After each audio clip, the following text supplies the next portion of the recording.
Welcome to the Clubmans Sports Prototype Championship this afternoon for the third race of the weekend. We're going to have an excellent race. We've seen some great racing so far in all of the classes we have in this championship. My name is Piers Pryor and I'll be leading the commentary for this race for the time being, at least anyway. And it's going to be, we've seen some great racing this weekend and it's a very unique class or a very unique championship with these cars. Of course, we have the CSP1 cars, the CSPA cars, the CSP2 cars as well, and the CSPB towards the back of the field. And yeah, they are unique machines and look excellent on circuit. It sounds like we're about to have the start of our rolling up lap. I can hear the buzzers in the background. And we had a very, very good couple of races from James Clark in the front of the CSP1 field and taking the overall victory in both race number 1 and race number 2. Steve Dickens has been following him very, very closely as well in second place for both of those races. And yes, we are under green flag for the formation lap now. This formation lap will of course be an opportunity for these drivers to get as much heat into the tyres, brakes and engines of these Clubmans Sports Prototype cars. The track temperature is probably just nudging above 30 degrees out there. It's a lovely cool, or a lovely warm 20 degrees, although the wind is definitely still flying out there, and it's probably it's still a tailwind into turn 1, so that'll be something the drivers have to think about. These cars actually having a fairly decent amount of downforce. You can see the large rear wings on all of the cars that will give them a lot of rear grip in the corners, and also they have a lot of flat floors and are very, very wide cars, so it should be good fun to drive around this Sneston 300 circuit. Let's run you through the grid as it stands right now. So James Clark, after taking 2 wins, is now starting on pole positions in the Class CSP1. Steve Dickens, 2nd place. Clive Wood, 3rd, and in 4th place is Collier. We then move to the 3rd row of the grid, starting with Ben Mallock, then Alan Cook, followed by Adrian Lester and Spencer McCarthy, the first of the CSPA drivers. 9th place, we have Ian Crombie, followed by Steve Chaplin, another CSPA driver, and then the leading CSP2 driver, Matthew Gauthier-Thornton, in the Phantom P94. We then have Freeman in the number 12th, in the 12th position, also in CSP2. 13th, we have Barry Webb, and then Samantha Evans in 14th. 15th, we have the first of the CSPB drivers, Tom Muirhead, and then Neil Chapman in 16th place. 17th place, we have another CSP2 driver, which is Roger Watton, and then the CSP1 driver of Sean Hurley in 18th. 19th is Brendan Hurd in a CSP2 car, and then the last 3 drivers on the grid are the CSPB drivers of Steve Littler, Colin Ralph, and rounding out the field is Mike Upton for now. And we believe we have Jared Lester as well, is also joining us after a DNF in race number 2 of this weekend, which was unfortunate to see that, but good to see him back on the grid. Class winners in the last race was CSP1 was James Clark, CSPA was Spencer McCarthy, CSP2 was Matthew Gauthier-Thornton, and then CSPB was Tom Muirhead. You can see the wind there, and the windsock blowing heavily down towards turn 1, so into turn 1 will be maybe a bit more of a break than maybe if any of the drivers have come testing here, because generally the prevailing wind is normally down as a headwind towards turn number 1, but it will be a tailwind as turn 1, which will then make it headwind into Brundle and Nelson, so potentially the main overtaking opportunity on the circuit there. Also into Agostini at turn 4. The Snetterton 300 circuit provides a unique challenge for these drivers. A very flat plot of land built on an old airfield. However, there are some unique cambers and circuit characteristics that make it quite a fun circuit to drive, especially in a car which produces a little bit of downforce just as these. You can see the cars all lining up now, coming around the last corner, getting themselves set up, ready for the race start. We're going to be joined very, very shortly by Mike Evans once again.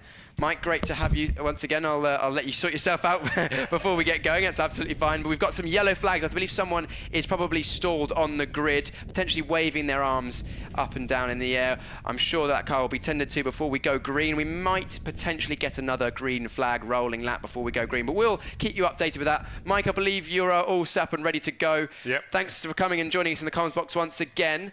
We're pretty much ready to go, apart from potentially one car might have an issue. Those yellow flags have come in, so No, there's a marshal on circuit. It's at the back of the field, Right. before the start finish straight. Spencer. Right. Yes. Oh no. So. Yes, the number 30 there, Spencer McCarthy, was the leading CSPA driver. Is unfortunately come to a stop and being helped back into the pit lane. That's right. He had some problems yesterday in qualifying and still before the race one yesterday with the distributor and something popping on that and everything. So overnight they fixed it, or thought they'd fixed it, and obviously he did well in the first race today.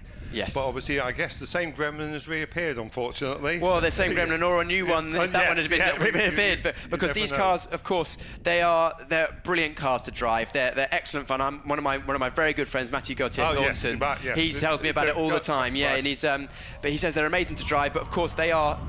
We're actually underway, I think. So let's talk about the race for now. So it's a good start from pole position from James Clark, being challenged on the outside by Steve Dickens. Dickens has actually managed to take the lead, and then the number 50, Clive Wood, following them closely through there. Then it was CSP2, Matthew Gauthier Thornton's got a good move and goes around the outside of Riches, takes one car, getting squeezed on the exit, so that's a good start from him. By Alan, no, Matthew was a cracking driver and having a lot of fun in the CSP2 class. So yes, of course, the class is denoted by the different engine sizes, powers, and also ever so slightly different chassis for some of them as well. And it's great to see a number of different cars on the grid. And obviously a lot of them own a driver and an engineer. They actually engineered the cars themselves. I mean, the majority, obviously Matt's in with the Phantom team, which James is really good examples of sort of modern Clubmans cars. But the cars go back to the 80s, and still a lot of the cars from the 80s here in CSPA and CSPB still going strong and everything like that. So it's good. But the guys have obviously, quite a lot of the guys have owned the cars for 20, 30, all from new and everything like that. And they're still going absolutely strong, and they're not slow cars whatsoever. I mean, the lap times around here, we're doing 1:50, which is not even that far off what would be sort of a Formula 4, Formula 3 car would do. And obviously the GT Cup cars, the few front-running cars in that there's only a few that are quicker than James and everything. Yeah, exactly. I think the fastest lap in the Fast GT races are 48. So and that's a fully fledged, FIA homologated FIA GT3 car. And these cars, which they're not brand new, are they? No, indeed. Apart from the Phantom cars and that, but they are deceptively quick to drive. And this is it. People get in them thinking, oh yes, it's a space frame, it's in the car and whatever, and they are amazed and how quick they are, how well they handle. And this is it. Some of the guys that have older cars, F2s, F3s, things like that. As we see a move up the inside, that was Jared Lester. So he's the CSP1 car. Yes. He started from the back in the first race today, got up to about 5th or 6th, and then had a problem on the last lap. So he's now starting again from the back of the grid, unfortunately. So he's carving his way through the field.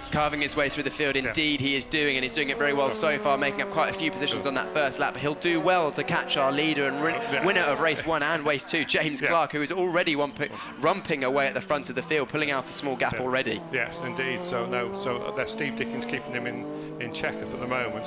So, and this is where we normally have a good old dice here developing. Ben Mallock, Ian Crombie here, Alan Cook around there. There's normally a gaggle about 4th place that have a real good tussle and everything, as we saw in earlier races. Yes, exactly. Clark setting the fast lap of the race, understandably pulling away, and has almost got a 1.6 second gap already. But who else is close on the field? Well, there's definitely close, as you mentioned, for 6th and 5th place between Mallock and Crombie. And you mentioned they often go hammer and tongs. Oh yeah, no, indeed. When Steve Collier has made the red car here in 4th place, he's made a little bit better start and got going easier. So he's actually up challenging Clive Wood here. We've seen number 50, who's actually 3rd place now. Clive's experienced driver.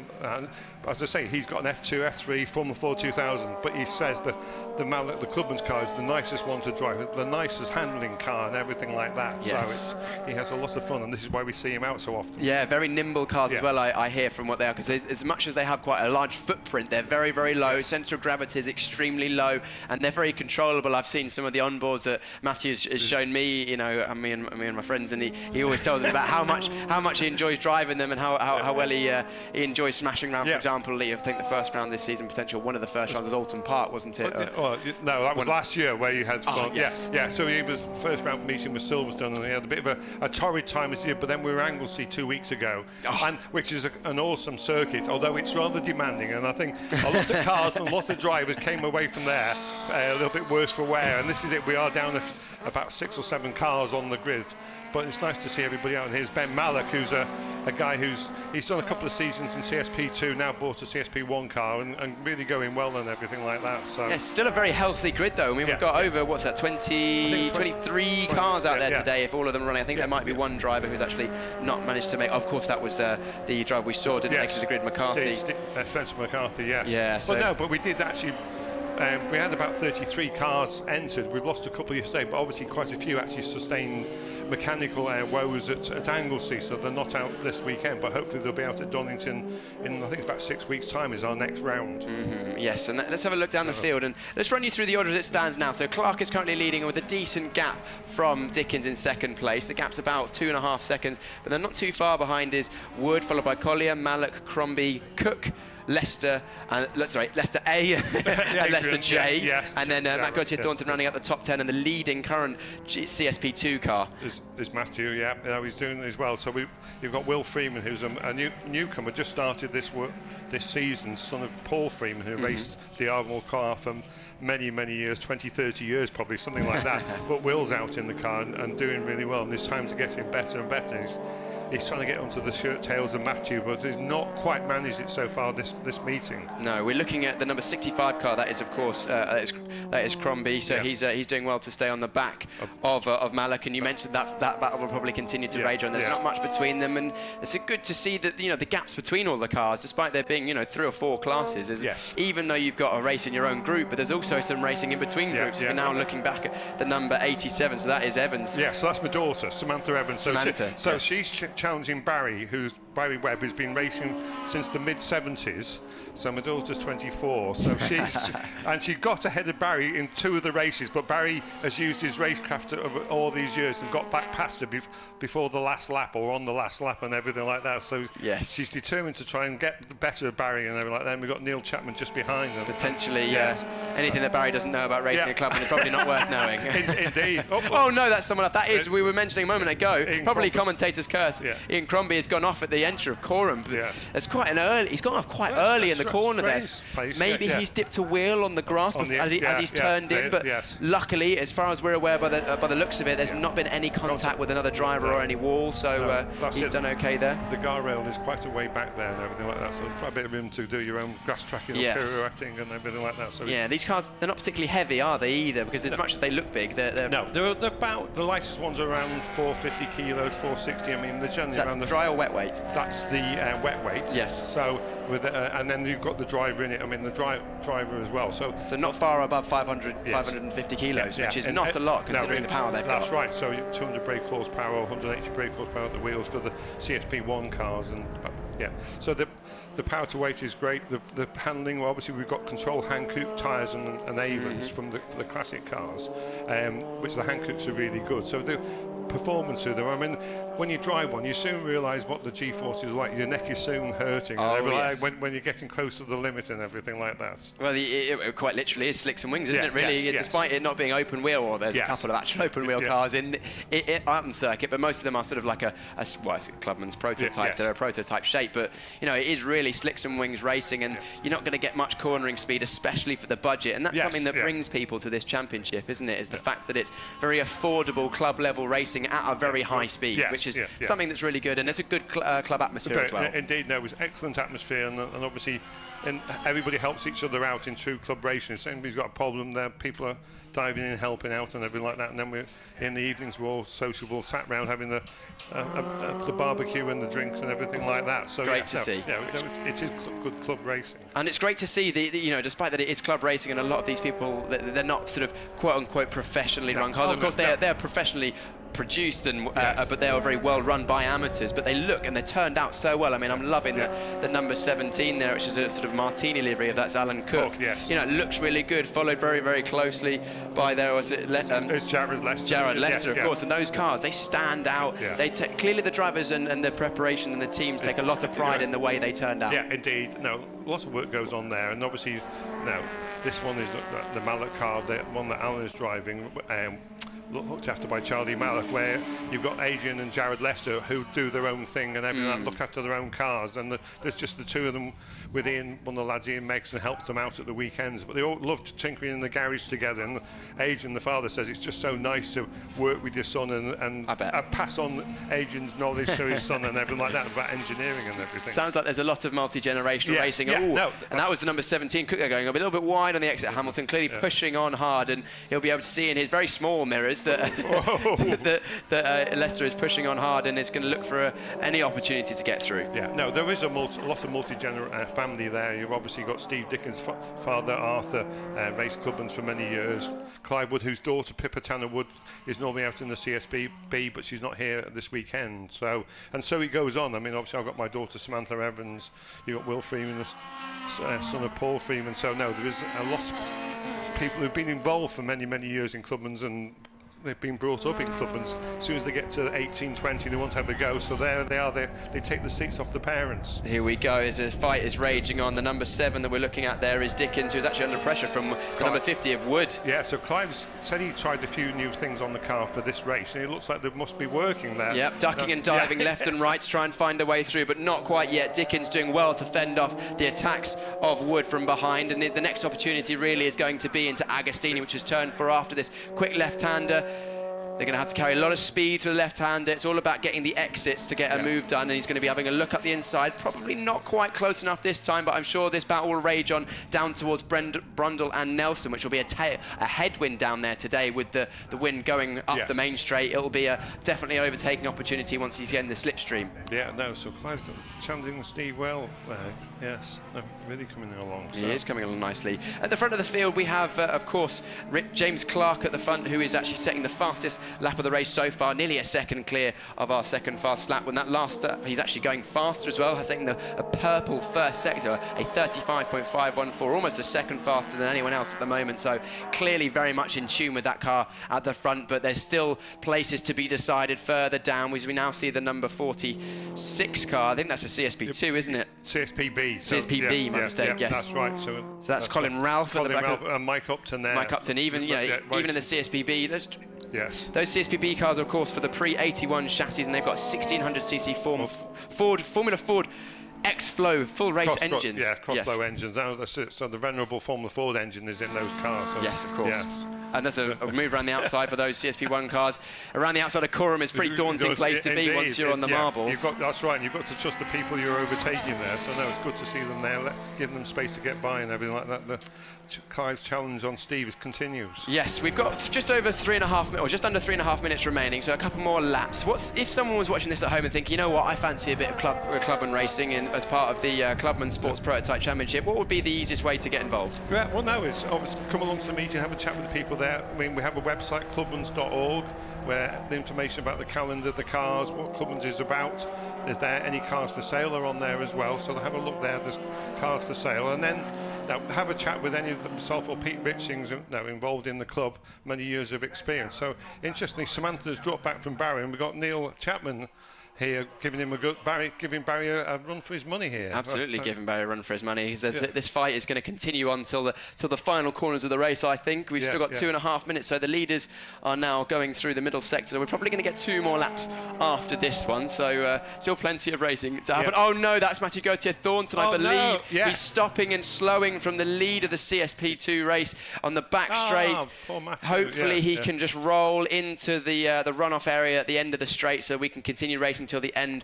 of the race. I know that and so unfortunately that car I think is grinding to a halt. Hopefully he can get things going again. Hopefully he'll carry on here. Yes, he's taking it off the circuit. Really disappointed to see for him. I'm going to say this is like I had with Samantha yesterday, the curse of the commentator. Obviously it appears you're a friend of Matthews and whatever, saying about how well he's doing, and it's so frustrating. Hey, it's one of those things, but that's also part and parcel of a championship like this. These cars, of course, are some of the parts are of course maybe few and far between these days, and sometimes they naturally will expire. And but also part of the fun is making sure that you get them up to speed for the next round. Yeah, indeed. No, this is everybody works hard at their maintaining the cars, repairing them when they've got problems and everything like that. And as I say, it's great because everybody helps out each other. If you're stuck for parts, you bring around your friends and that and see if anybody can help you with what you need. So an interesting message I saw on the gantry above the start-finish straight. Please conserve new track limit regulations, please, to the drivers. So reminder from race control to continue to maintain all of their car inside the circuit boundaries, which is defined by the white lines and the curbs. And a new bulletin as it was released by Motorsport UK as of the 1st of June, the outside of your tyre now must stay within the outside of the curbs, whereas previously it was the inside of the tyre. So a little bit stricter these days, and a little bit of something to get used to for a lot of the drivers. We only, in the first race yesterday, we only had one indiscretion in the whole meeting with the first race. So very well behaved. Yeah, this morning we had a few more as well, I think, and that, but as people get used to it. But no, it is a new ruling, and obviously this is the first weekend that's actually been in implementation. So, but generally the guys here are really good and are sensible guys.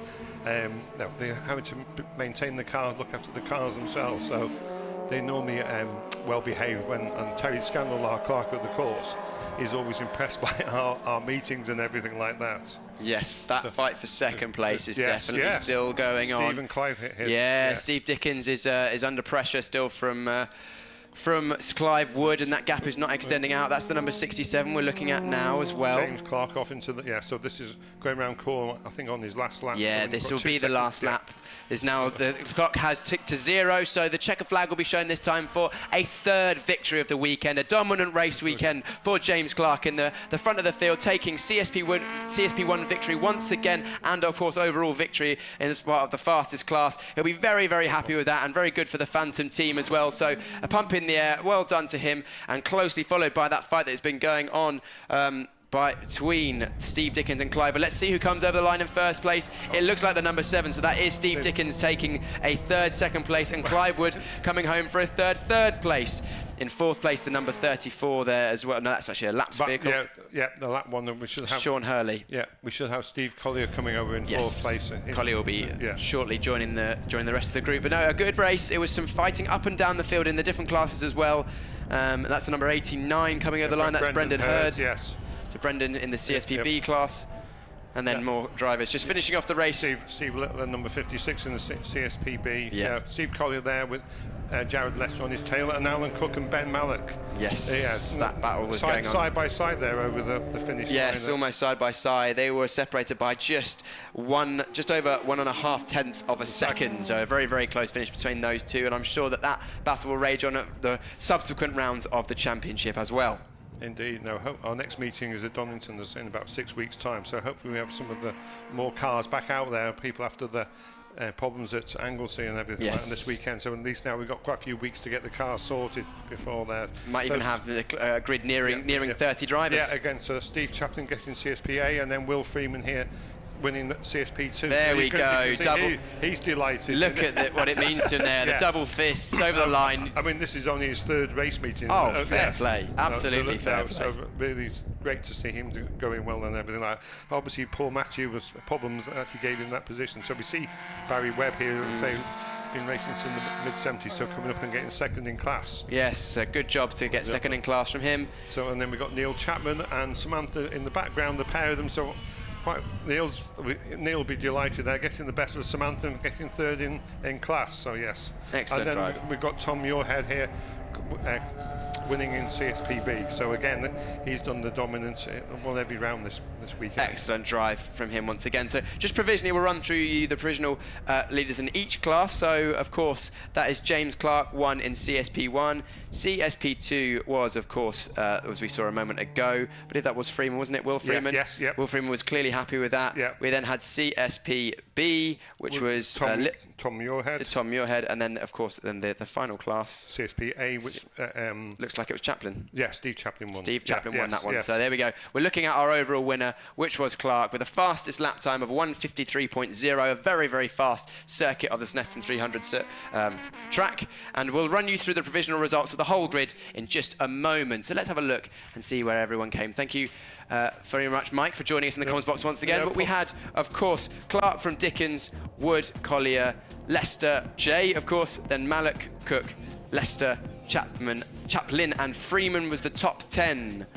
Then we moved to the second 10s on the grid, and that was starting in 11th place, which was Webb, followed by Chapman again, Evans, Muirhead, Hurley, Watton, Hurd, Littler, Upton, and then unfortunately Matthew Gauthier-Thornton in the CSP2 class did not finish the race, had to retire from the lead. And then the final drivers finishing a couple of laps down was Ralph, Crombie, and then McCarthy, who unfortunately didn't make the start after we saw him break down before the race had even begun. So hopefully we'll see him out again at the next round, which join us again in 6 weeks' time, which will be Donington Park. But thank you once again for joining us for the Clubmans Sports Prototype Championship. Goodbye.